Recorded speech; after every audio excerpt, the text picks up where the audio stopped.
ನಮಸ್ಕಾರ ಬಸ್ಸು welcome back to Sagar stories ಮಗ. ಡೆಲ್ಲಿ ಕ್ಯಾಪಿಟಲ್ಸ್ ವರ್ಸಸ್ ಆರ್ ಪ್ರಿವ್ಯೂಗೆ ಸ್ವಾಗತ. ಫಸ್ಟ್ ಆಫ್ ಆಲ್ ಯಾರಿಗೂ ಶುಭೋದಯ. ಪ್ರಿಡಿಕ್ಷನ್ ಸಕ್ಸಸ್ ಆಗಿದೆ ನೆನ್ನೆ ಅಂತೂ. ಕ್ಲೋಸ್ ಗೇಮ್, ನಶಾ ಗೇಮ್ ಹೋಗಿರು ನೆನ್ನೆ ಅಂತೂ. ನಾನು ಅಂದ್ಕೊಂಡಿದ್ದೆ ಪಂಜಾಬ್ ಕಿಂಗ್ಸ್ ಪ್ರಿಡಿಕ್ಷನ್ ಉಲ್ಟಾಗಿ ಹೋಗ್ಬಿಡುತ್ತೆ ಇವತ್ತು ಅಂತ, ಸೋತಾಗ್ಬಿಡುತ್ತೆ ಅಂತ. ಬಟ್ ಲಾಸ್ಟಿಗೆ ಏನೇನೇನೋ ಮಾಡ್ಕೊಂಡು ಟ್ವಿಸ್ಟ್ ಮೇಲೆ ಟ್ವಿಸ್ಟು ಕೊಡ್ಕೊಂಡು ಗೆದ್ಬಿಟ್ರು.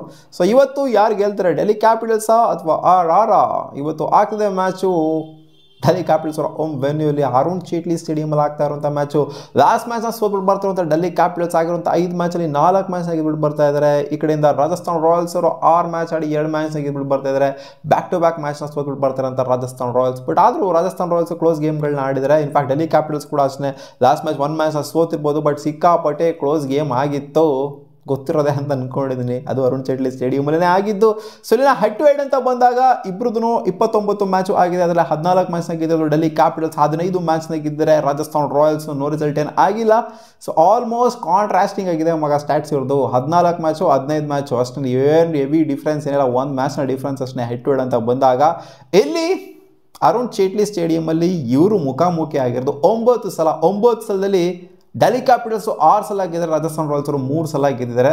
ಹಿಸ್ಟ್ರಿ ತೊಗೊಂಡು ನೋಡ್ತು ಅಂತಂದರೆ ಡೆಲ್ಲಿ ಕ್ಯಾಪಿಟಲ್ಸು ಹಿಸ್ಟ್ರಿಲಿ ಬೇಜಾನ್ ಮ್ಯಾಚ್ಗಳನ್ನ ಸೋತಿದ್ದಾರೆ. ಅದು ಅರುಣ್ ಜೇಟ್ಲಿಯಲ್ಲೇ ಸೋತಿದ್ದಾರೆ. ಬಟ್ ಇವ್ರ ಮೇಲೆ ಚೆನ್ನಾಗಿ ಸ್ಟ್ಯಾಟ್ಸ್ನ ಮೇಂಟೈನ್ ಮಾಡಿದರೆ ರಾಜಸ್ಥಾನ್ ರಾಯಲ್ಸ್ ಮೇಲೆ ಯಾಕಂದರೆ 6 ಮ್ಯಾಚ್ ಗೆದ್ದು 3 ಮ್ಯಾಚ್ ಸೋತಿದ್ದಾರೆ ಅಂತಂದರೆ ಪರವಾಗಿಲ್ಲ, ಚೆನ್ನಾಗಿ ಮೇಂಟೈನ್ ಮಾಡಿದ್ದಾರೆ. ಆ್ಯಂಡ್ ಡೆಲ್ಲಿ ಕ್ಯಾಪಿಟಲ್ಸ್ ಇಲ್ಲಿ ಆಡಿರುವಂಥದ್ದು 83 ಮ್ಯಾಚು, ಅದರಲ್ಲಿ 36 ಮ್ಯಾಚ್ನ ಗೆದ್ದಿದ್ದಾರೆ. 45 ಮ್ಯಾಚ್ನ ಸೋತಿರೋ ವರ್ಷಾಗಿ ಮೇಂಟೈನ್ ಮಾಡಿದ್ದಾರೆ. ಲಾಸ್ಟ್ ಮ್ಯಾಚ್ನು ಕೂಡ ನೋಡಿದ್ರಿ ಸೋತ್ರು. ಸೊ 1 ಮ್ಯಾಚ್ ಟೈ ಕೂಡ ಆಗಿದೆ, 1 ಮ್ಯಾಚ್ ನೋ ರಿಸಲ್ಟು ಕೂಡ ಆಗಿದೆ ಡೆಲ್ಲಿ ಕ್ಯಾಪಿಟಲ್ಸ್ ಅವ್ರದ್ದು. ಆ್ಯಂಡ್ ಅರುಣ್ ಜೇಟ್ಲಿ ಸ್ಟೇಡಿಯಮಲ್ಲಿ ರಾಜಸ್ಥಾನ್ ರಾಯಲ್ಸ್ ಅವರ ಸ್ಟ್ಯಾಟ್ಸ್ ಬಂತು ಅಂತಂದರೆ 12 ಮ್ಯಾಚ್ನ ಆಡಿದ್ರಲ್ಲ, 5 ಮ್ಯಾಚ್ನ ಗೆದ್ದರೆ 7 ಮ್ಯಾಚ್ನ ಇಲ್ಲಿ ರಾಜಸ್ಥಾನ್ ರಾಯಲ್ಸ್ ಅವರು ಸೋತಿದ್ದಾರೆ. ಸೊ ಅಂಥ ಇಂಟ್ರೆಸ್ಟಿಂಗ್ ಸ್ಟ್ಯಾಟ್ಸ್ ಏನು ಇಬ್ಬರದು ಕೂಡ ಇಲ್ಲ. ಬಟ್ ಇಬ್ಬರದು ಹೆಡ್ ಟು ಹೆಡ್ ಅಂತ ಬಂದಾಗ 9 ಮ್ಯಾಚಲ್ಲಿ 6 ಮ್ಯಾಚ್ನ ಗೆದ್ದು 3 ಮ್ಯಾಚ್ನ ಸೋತಿರೋದ್ರಿಂದ ಖಂಡಿತ ಡೆಲ್ಲಿ ಕ್ಯಾಪಿಟಲ್ಸ್ ಇಲ್ಲಿ ಸ್ಟ್ಯಾಟ್ಸ್ ಪರವಾಗಿಲ್ಲ ನೋಡ್ತು ಅಂದರೆ ಖಂಡಿತ ಮುಂದೆಗಡೆ ಇದ್ದಾರೆ. ಅರುಣ್ ಜೇಟ್ಲಿ ಓವರ್ ಆಗಿ IPL ಮ್ಯಾಚ್ ಆಗಿರೋದು 91, ಅದರಲ್ಲಿ 44 ಮ್ಯಾಚ್ನ ಬ್ಯಾಟಿಂಗ್ ಫಸ್ಟ್ ಆಡಿದವರು ಗೆದ್ದರೆ, 46 ಮ್ಯಾಚ್ನ ಬ್ಯಾಟಿಂಗ್ ಸೆಕೆಂಡ್ ಆಡಿದವರು ಗೆದ್ದರೆ. ಸೊ ಬ್ಯಾಟಿಂಗ್ ಸೆಕೆಂಡ್ ಆಡ್ತಾನೆ ಕಂಫರ್ಟಬಲ್ ಆಗಿರುತ್ತೆ. ಟಾಸ್ ಗೆದ್ದು ನನ್ನ ಪ್ರಕಾರ ಬೌಲಿಂಗ್ ಮಾಡೋದಕ್ಕೆ ನೋಡ್ತಾ ಇರ್ತಾರೆ. ಯಾಕೆ ಅಂತ ಅಂದರೆ ಇಲ್ಲಿ ಮೆಜಾರಿಟಿ ಮ್ಯಾಚ್ನ 44, 46 ಆಲ್ಮೋಸ್ಟ್ ಫಸ್ಟ್ ಬ್ಯಾಟಿಂಗ್ ಆಡಿದ್ರು ಕೂಡ ಈಕ್ವಲ್ ಆಗಿದ್ದಾರೆ.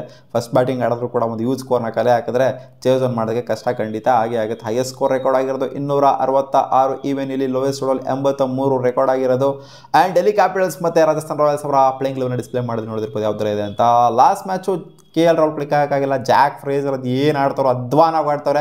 ಫ್ಯಾಫ್ ಡು ಪ್ಲೇಸ್ ಏನಾದರೂ ಫಿಟ್ ಇದ್ದಾರೆ ಅಂತಂದರೆ ಜಾಕ್ ಫ್ರೇಜರ್ನ ಕಿತ್ತಿ ಎಸ್ಬಿಟ್ಟು ಆ ಫ್ಯಾಫ್ ಡು ಪ್ಲೇಸ್ನ ಹಾಕೊಂಡ್ರೆ ಚೆನ್ನಾಗಿರುತ್ತೆ ಮಗ. ಅಭಿಷೇಕ್ ಪುರಲ್ಲು ಓಕೆ ಥರ ಹೇಳಿದ್ರೆ, ಕರುಣ್ ನಾಯರ್ ಲಾಸ್ಟ್ ಮ್ಯಾಚು ಒಬ್ಬರೇ ನಿಂತ್ಕೊಂಡು ಅವ್ನ ಅಜ್ಜಿ ಎತ್ಕೊಂಡು ಹೋಗಿದ್ದು ಗೇಮ್ನ. ಅವ್ರು ಔಟ್ ಆಗ್ತಾ ಇದ್ದಂಗೆ ಕೊಲಾಪ್ಸ್ ಸ್ಟಾರ್ಟ್ ಆಯಿತು ಇವ್ರದ್ದು. ವಿಪ್ರಾಜ್ ಚೆನ್ನಾಗಿ ಆಡಿದ್ರು last match. And Kuldeep Yadav ಕೂಡ ಚೆನ್ನಾಗಿ ಕಾಂಟ್ರಿಬ್ಯೂಟ್ ಮಾಡಿದ್ರು. ಅಶೋಕ್ ಶರ್ಮಾ ಲಾಸ್ಟಲ್ಲಿ ಗೊತ್ತಿರೋದೆ ಎಲ್ಲ ಟ್ರಾಜಿಡಿ ಆಗೋಗ್ಬಿಡ್ತು, ರನ್ಔಟ್ ಎಲ್ಲ ಆಗಿರೋದ್ರಿಂದ. ಆ್ಯಂಡ್ ಸಮೀರ್ ರಿಜ್ವಿ ಏನು ಅಷ್ಟೇನಾಗಿ ಆಡ್ತಾ ಇಲ್ಲ ಈ ಸೀಸನ್ನು. ಅವಕಾಶ ಸಿಕ್ತು ಅಂದರೆ ಮತ್ತೆ ಏನು ಮಾಡಿದ್ರೆ ಅಂತ ನೋಡಬೇಕು. ಅಕ್ಷರ್ ಪಟೇಲ್ ಪರವಾಗಿಲ್ಲ ಚೆನ್ನಾಗಿ ಆಡ್ತಿದ್ದಾರೆ. Mukesh Kumar, Mitchell Starc. So crucial ಟೈಮಲ್ಲಿ ವಿಕೆಟ್ಸ್ಗಳು ಬರ್ತಿಲ್ಲ ಮಿಚೆಲ್ ಸ್ಟಾರ್ಕಿಗೆ, ಮುಖೇಶ್ ಕುಮಾರ್ಗೆ ಆಗಲಿ. ಸೊ ರಾಜಸ್ಥಾನ್ ರಾಯಲ್ಸ್ಗೆ ಬಂತು ಅಂದರೆ ಕಂಪೇರ್ ಮಾಡ್ತಾರೆ ಖಂಡಿತ ಇವ್ರನ್ನ ಡೆಲ್ಲಿ ಕ್ಯಾಪಿಟಲ್ಸ್ನೇ ಮಸ್ತಾಗಿ ಪರ್ಫಾರ್ಮ್ ಮಾಡಿರೋದು ಎಲ್ಲರಿಗೂ ಗೊತ್ತಿರುವಂಥ ವಿಚಾರ. ಲಾಸ್ಟ್ ಮ್ಯಾಚ್ನು ಕೂಡ ಸೋತಿರ್ಬೋದು, ಬಟ್ ಸಿಕ್ಕಾಪಟ್ಟೆ close margin. Sanju Samson, Dhruv Jurel, Shimron Hetmyer, Yashasvi Jaiswal, Riyan ಪರಾಗೋ, ನಿತೀಶ್ ರಾಣಾ ಏನೋ ಒಂದು ಮ್ಯಾಚ್ ಆಡಿದ್ರು, ಆಮೇಲೆ ಎಲ್ಲೋ ಕಳೆದೇ ಹೋಗ್ಬಿಟ್ರು. ಪರ್ಫಾರ್ಮೆನ್ಸ್ ಅನ್ನೋದು ಅಷ್ಟೇನಾಗಿ ಬರ್ತಾ ಇಲ್ಲ ಕನ್ಸಿಸ್ಟೆಂಟಾಗಿ ಅವರ ಬ್ಯಾಟಿಂದ. ಸೊ ಈ ಕಡೆಯಿಂದ ಯಶಸ್ವಿ ಜಾಯ್ಸ್ವಾಲ್ ಕನ್ಸಿಸ್ಟೆಂಟಾಗಿ ಒಂದು ರೇಂಜಿಗೆ ಆಡ್ತಾ ಇದ್ದಾರೆ. ಬೇಕಾಗಿದೆ ಇವರು ಬ್ಯಾಟಿಂದ ರನ್ಸ್ಗಳು. ಸಂಜು ಸ್ಯಾಮ್ಸನ್ ಕೂಡ ಇನ್ನೂ ಕನ್ಸಿಸ್ಟೆನ್ಸಿನ ತೋರಿಸಬೇಕಾಗಿದೆ. ಹಸ್ರಂಗ, ಸಂದೀಪ್ ಶರ್ಮಾ, ತುಷಾರ್ ದೇಶಪಾಂಡೆ, ಮಹೇಶ್ ತೀಕ್ಷಣ, ಜೋಫ್ರಾ ಆರ್ಚರ್ ಇಬ್ಬರು ಕೂಡ ಚೆನ್ನಾಗಿ ಬೌಲಿಂಗ್ ಮಾಡ್ತಾ ಇದ್ದಾರೆ. ಸೊ ಓವರಾಲ್ ನೋಡ್ತು ಅಂದರೆ 2 ಮ್ಯಾಚ್ನ ಬೇರೆ ಬ್ಯಾಕ್ ಟು ಬ್ಯಾಕ್ ಸೋತ್ಬಿಟ್ಟು ಬರ್ತಾ ಇದ್ದಾರೆ. ಕಾನ್ಫಿಡೆನ್ಸ್ ಸ್ವಲ್ಪ ಕುಗ್ಗಿರುತ್ತೆ. ಇವರು ಸೋತ್ಬಿಟ್ಟೆ ಬರ್ತಾ ಇದ್ರು, ಗೆದ್ಬಿಟ್ಟು ಬರ್ತಾ ಇಲ್ಲ. ಬಟ್ ಕಾನ್ಫಿಡೆನ್ಸ್ ಹೈ ಇರುತ್ತೆ. ಯಾಕೆಂತಂದರೆ ಗೆಲ್ಲೋ ಮ್ಯಾಚ್ನ ಸೋತ್ಬಿಟ್ಟು ಬರ್ತಾ ಇರುವಂಥ ಡೆಲ್ಲಿ ಕ್ಯಾಪಿಟಲ್ಸ್ ಅದು. ಅವ್ರೇನು ಸೋಲೋ ಥರ ಇರಲ್ಲ ಕಂಡೀಷನ್. ಇವರೇ ಏನೇನೋ ಮಿಕ್ಸ್ಡ್ ತಲೆಯಲ್ಲಿ ಕಲ್ಗಚ್ಚು ಮಾಡ್ಕೊಂಡು ಮಿಕ್ಸಿ ಹಾಕೊಂಡು ಸೋತ್ಕೊಂಡ್ಬರ್ತಾ ಇರೋಂಥ ಮ್ಯಾಚ್ ಅದು. ಸೊ ನನ್ನ ಪ್ರಕಾರ ಡೆಲ್ಲಿ ಕ್ಯಾಪಿಟಲ್ಸ್ ಸ್ಟ್ರೈಟ್ ಅವೇ ಲೀಡಲ್ಲಿದ್ದಾರೆ. ಪಕ್ಕಾ ಡೆಲ್ಲಿ ಕ್ಯಾಪಿಟಲ್ಸ್ನೇ ಗೆಲ್ಬಹುದು ಅಂತ ಅನ್ನಿಸ್ತೆ. ಅದು ಬೇರೆ ಕರುಣ್ ನಾಯರ್ ಆ್ಯಡ್ ಆನ್ ಆಗಿರೋದ್ರಿಂದ ಎಕ್ಸ್ಟ್ರಾ ಬಲನ ಖಂಡಿತ ತೊಗೊಂಬಂದು ಕೊಟ್ಟಿದೆ. ಕರುಣ್ ನಾಯರ್ ಇಂಪ್ಯಾಕ್ಟ್ ಪ್ಲೇಯರ್ ಆಗಿ ಆಡಬಾರ್ದು. ನನ್ನ ಪ್ರಕಾರ ಸ್ಟಾರ್ಟಿಂಗ್ 11ಅಲ್ಲೇ ಇರಬೇಕು ಅಂತ ಹೇಳ್ತೀನಿ. ಸೊ ನೋಡೋಣ ಅದೇನು ಆಗುತ್ತೆ ಅಂತ. ನಿಮ್ಮ ಅನಿಸಿಕೆ, ಇವತ್ತಿನ ಮ್ಯಾಚ್ನ ಯಾರು ಗೆಲ್ಬೋದು ಅಂತ. ನನ್ನ ಪ್ರಕಾರ ಇವತ್ತು ಡೆಲ್ಲಿ ಕ್ಯಾಪಿಟಲ್ಸ್ ಗೆಲ್ತಾರೆ. ಸಿಗೋಣ, ಬುವಾ.